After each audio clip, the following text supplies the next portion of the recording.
Paz do Senhor, meus irmãos, graças a Deus. Hoje, nossa lição de número 13, e o nosso tema é a verdadeira identidade do cristão. Nós aprendemos neste trimestre acerca do Sermão do Monte, acerca de uma ética cristã que nós temos que adotar como regra de fé para as nossas vidas. Nesta lição, meus irmãos, nós vamos falar da verdadeira identidade do cristão. Aqui no nosso texto áureo, que está em Mateus capítulo 7, no versículo 21, diz assim: Nem todo que me diz Senhor, Senhor, entrará no reino dos céus, mas aquele que faz a vontade de meu Pai que está nos céus. Ou seja, não adianta, meus irmãos, não adianta nós queremos exercer um cristianismo falso, porque Deus ele conhece a nossa vida na nossa essência, na intenção do nosso coração. Ele sabe o que se passa dentro de nós. E muitas das vezes, muitos de nós queremos enganar ou ludibriar a Deus. Oh, irmão, será que o homem ele não consegue, meus irmãos, enganar a Deus, mas ele tenta. E aqui o texto áureo aqui, né, que está em Mateus capítulo 7, no versículo 21, Jesus ele fala categoricamente: não adianta só me dizer que eu sou o Senhor, não adianta só dizer que eu sou bondoso, não adianta fazer elogios ao meu respeito, vamos dizer assim. Tem que viver o evangelho verdadeiro. Aqui na verdade prática, no reino de Deus, não basta ouvir para se identificar com o Salvador. É preciso praticar o que aprendeu. Como lá em Tiago diz, não apenas ser ouvintes da palavra, mas sermos o quê? Praticantes. Não apenas dizer que está ouvindo a palavra, mas praticar a palavra de Deus. E aqui na nossa leitura bíblica em classe, que está em Mateus capítulo 7, do versículo 21 ao 27, no versículo 22, já que nós já lemos o versículo 21 no textuário, diz assim: Muitos me dirão naquele dia, Senhor, Senhor, não profetizamos nós em teu nome? E em teu nome não expulsamos demônios? E em teu nome não fizemos muitas maravilhas? E aí Jesus vai dizer abertamente: Nunca vos conheci. Apartai-vos de mim, vós que praticais a iniquidade. Todo aquele que, pois, escuta as minhas palavras e as pratica, assemelhá-lo-ei ao homem prudente que edificou a sua casa sobre a rocha, no lugar firme. Não adianta, meus irmãos, você e eu, nós, sermos um crente, não praticarmos, não exercermos a verdade. Não adianta, meus irmãos, expulsar demônios em nome de Deus, pregar em nome de Deus, cantar em nome de Deus, ter uma vida supostamente em nome de Deus, quando, no entanto, nós não temos essa prática, essa conduta dentro de nós. Não adianta nós exercermos um evangelho falso para outras pessoas, quando, no entanto, nós, o Deus Todo-Poderoso, está vendo que nós não estamos praticando e exercendo o evangelho verdadeiro. Porque muitos estão se enganando. Muitos de nós cometem pecado, estão colocando a sujeira por debaixo do tapete, estão escondendo seus pecados, estão escondendo as suas iniquidades, estão pecando demasiadamente, cometem adultério, frequenta sites pornográficos, tem na sua mente desejos por mulheres que não é a sua, e ao invés de se arrepender e pedir perdão por isso, estão camuflando isso. Porque acha que precisa conviver com este pecado, porque acha que ninguém está vendo. Mas aquele que tem poder para jogar o homem no inferno e de perdoar o homem, para levar para o céu e de condenar o homem, porque rejeitou o perdão de Deus e lançá-lo no inferno, a esse que nós queremos verdadeiramente, meus irmãos, enganar? Complicado, difícil. Porque as pessoas às vezes acham que estão enganando a Deus. Na verdade, só estão enganando a elas mesmas. Então aqui Jesus fala: Apartai-vos de mim, vós que praticais a iniquidade. A iniquidade é injustiça, é ser iníquo. Porque foi injusto. Não é que praticou um pecado, é porque convive com o pecado, tem a prática com o pecado na sua vida como uma regra de vida, como uma ética. Porque é aquela política que ele exerce no seu dia a dia. Não tem problema. Deus está vendo, Deus me perdoa, mas a pessoa quer o perdão de Deus, mas não quer mudar. A pessoa tem que desejar, nós temos que desejar o perdão de Deus com um desejo de mudança, não ter um desejo de continuar a fazer aquilo que está fazendo. Na nossa introdução, chegamos à última lição a respeito do Sermão do Monte. Em sua mensagem conclusiva, nosso Senhor mostra aos discípulos que eles devem fazer a diferença no mundo. Irmãos, nós temos que fazer a diferença, exercer a diferença, colocar a nossa vida, meus irmãos, disponível para Deus, para ser usado, para que possa fazer a diferença. E que diferença é essa? Para que as pessoas possam ver, meus irmãos, a diferença daquele que serve a Deus e daquele que não serve, tanto o cristão quanto o mundano. As pessoas precisam enxergar em nós, mesmo que muitas vezes nos critiquem, mas tem que enxergar em nós que nós somos diferentes, que nós fazemos a diferença. Nós não roubamos, nós não compactuamos com piadas ilícitas. Nós não entramos em conversas de sujeira. Nós somos separados. Não que a gente não tenha que conversar com as pessoas, não, mas eu tenho que conversar com a pessoa até ali. Se eu ver que aquele vai estar entristecendo o Espírito Santo, muito obrigado, valeu, corta a conversa. É melhor a pessoa ficar triste com você do que o Espírito Santo ficar triste. Então veja aqui que nessa última lição nós temos que fazer a diferença. E a diferença, meus irmãos, a diferença que nós temos que fazer começa de um princípio. Que princípio é esse? Agradar ao Espírito Santo, fazer a vontade do Espírito Santo, agradar ao Pai. Amém? Aqui no tópico 1, a condenação de falsos seguidores de Jesus. Uma fé só de palavras? Em Mateus 7,1 o texto diz, nem todo que me diz Senhor, Senhor. Irmãos, é como nós mencionamos, não adianta elogiar a Deus, chegar na igreja, oh, eu te louvo, eu te agradeço, oh, papaizinho, estou te adorando, e chore, chore, chore, irmãos. Se não tiver um coração contrito verdadeiramente, esse choro, meus irmãos, com certeza, que é um choro hipócrita, que é um choro falso, Deus não vai atender. Deus não se compadece. Jesus não se compadece com isso. Porque o Espírito Santo de Deus, ele nos conhece. Deus nos conhece. E as pessoas às vezes acham que está dizendo Senhor, Senhor, Senhor, está pregando, o fogo cai, o fogo desce. Às vezes é só malandragem, irmãos. Às vezes esse negócio de o fogo descer aí, isso é só emocionalismo barato. Porque não tem fogo nenhum. É só emocionalismo barato e teologia fraca. Porque a pessoa ali fala uma coisa ali que... Porque até uma música emociona as pessoas, irmãos. Até um rock. E mesmo que vai falar de um rock, uma música de rock, uma música mundana, uma música satânica, até ela mesmo pode induzir a pessoa ao suicídio e ao mesmo tempo fazer a pessoa chorar. Então isso não é padrão para dizer que o fogo está descendo, meus irmãos.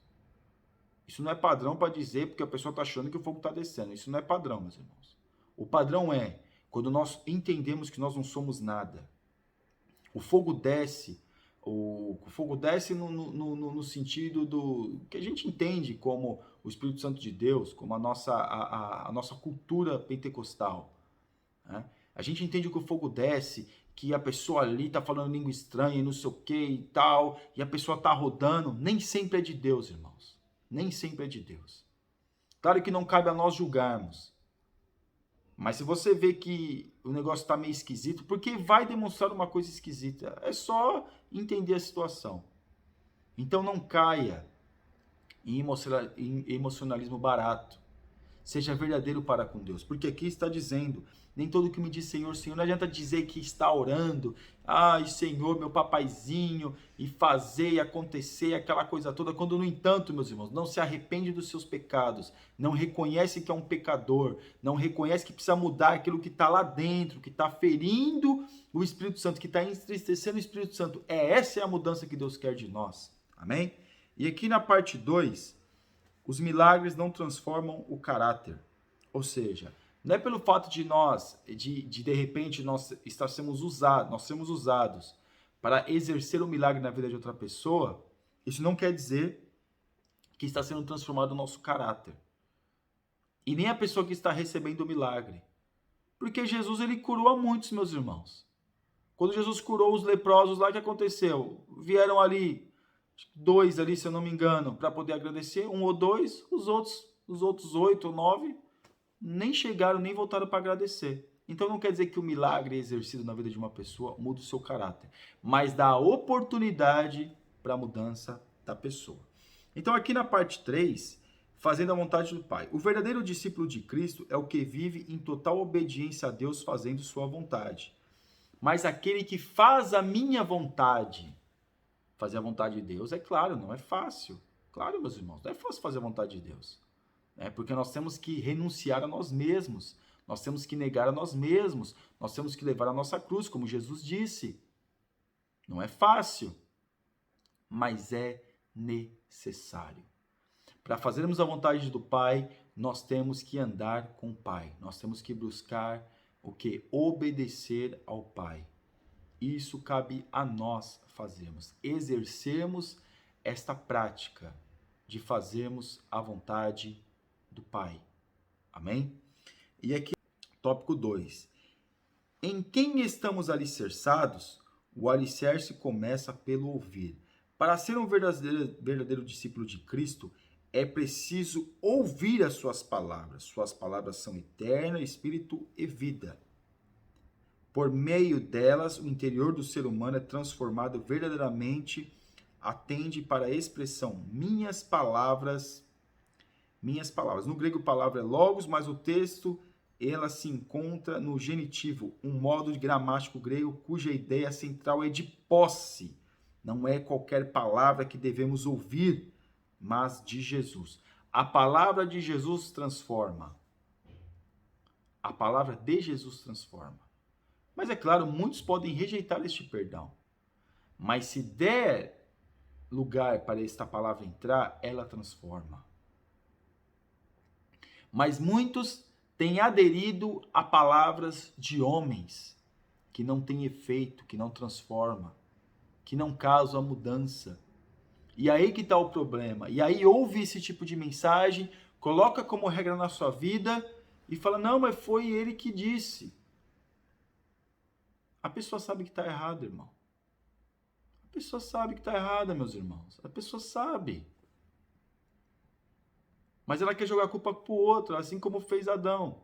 Pecou e falou, mulher que tu me deste.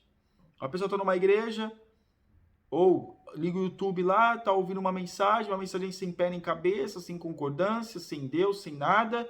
E a pessoa fala, mas o pastor está pregando, né? Agora pode fornicar, agora pode adulterar, agora eu posso trocar minha mulher por uma mais novinha, porque o pastor trocou, o pastor falou que não tem problema. Misericórdia, irmão.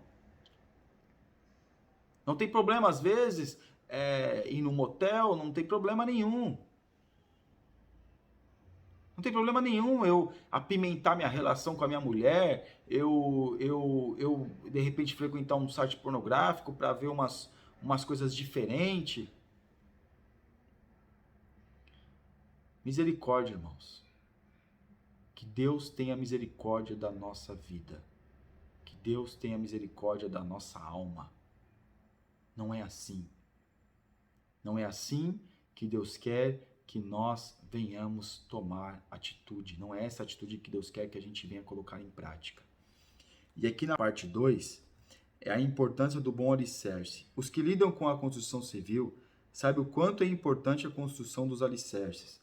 Como é bom ter uma casa fundada, uma casa com bom alicerce, uma casa com uma boa estrutura. Porque quando a casa tem uma boa estrutura, pode vir o vendaval, pode vir o terremoto, pode vir o que for, mas a casa não é derribada.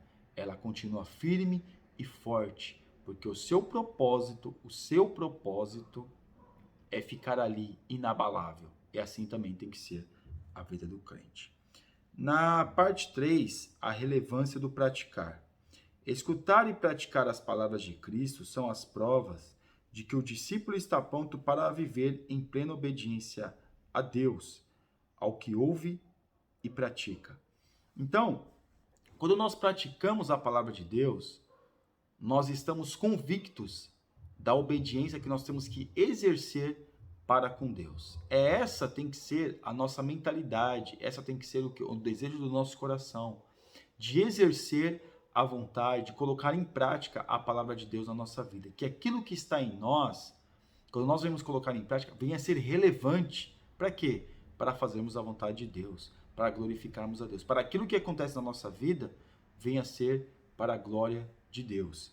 E aqui no tópico 3, Jesus, nossa verdadeira identidade. Jesus, nosso maior pregador.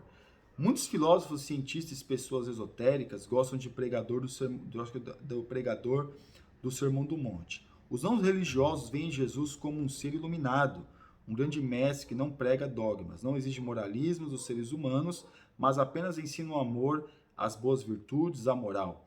Ou seja, muitos veem Jesus como um mestre, como um ser iluminado, como algo diferente, mas nós vemos como Deus. Além de ele ser o nosso mestre, ele é Deus.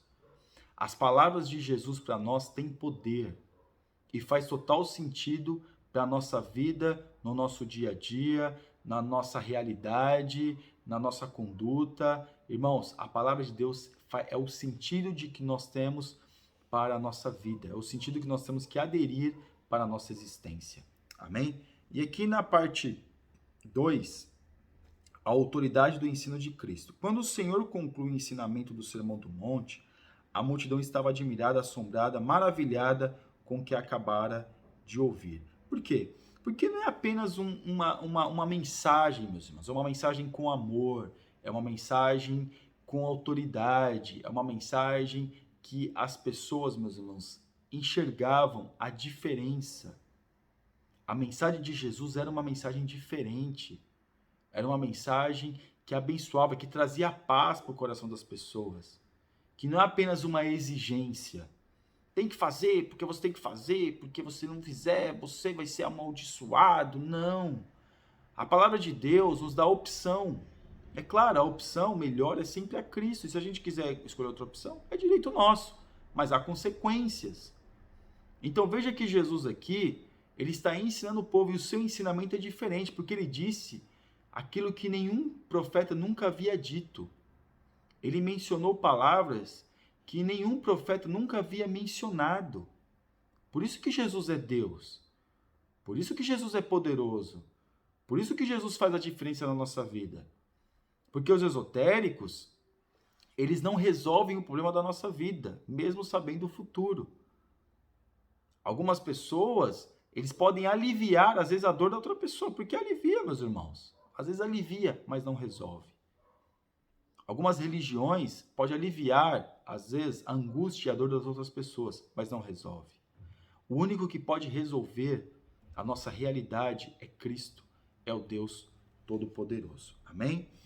E aqui na parte 3, Jesus como a nossa identidade. Numa perspectiva a respeito da doutrina das últimas coisas, o apóstolo João disse que quando o Senhor Jesus se manifestar, o veremos e seremos semelhantes a Ele. Ou seja, nós temos que buscar essa semelhança, nos assemelhar com Cristo. E da forma que nós assemelhamos com Cristo, quando nós praticamos a sua palavra. Jesus é a palavra. Quando nós praticamos a sua palavra, nós nos assemelhamos cada vez mais com a sua presença.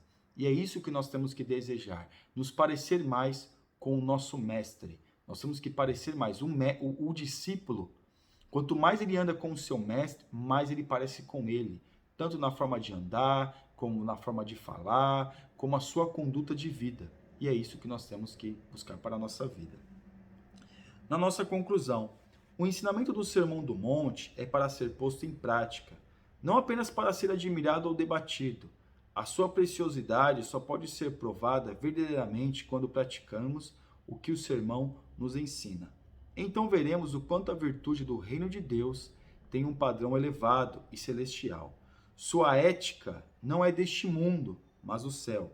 Para vivê-la, é preciso ter o caráter transformado a fim de que, como nosso viver, glorifiquemos a Deus. Amém? Que Deus, meus irmãos, continue abençoando a sua vida. Que nós, meus irmãos, venhamos estar cada vez mais na presença de Deus. Você ainda que não é inscrito no nosso canal, está convidadíssimo a se inscrever. Compartilhe esse comentário.